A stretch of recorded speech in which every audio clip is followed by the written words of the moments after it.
tere kõigile! Teiega on siin Kristel ja siin on tänased 3 kaardi väljakaardid. Küsige oma küsimus, soodige oma soov või soovid ja kuulge ära, mis kaartidel teil öelda on.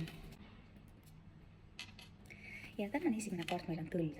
Tõld räägib sellest, et kõik, mida täna soovite teha, kõik te selle tehtud saate, kõik, mida te olete planeerinud. Samamoodi see kaart on edukaart või siis näitab transporti või kiirustamist, transpordivahendeid, näitab võib-olla transpordivahendi ostu, reisimist, samamoodi ka kiirustamist. Ja kui me siin nüüd vaatame, siis tegelikult ärge palun võtke emotsioonide ajal otsuseid, sellepärast et teie lähedal on keegi, kes ei kasuta väga ausaid võtteid selleks, et saada, mida ta tahab.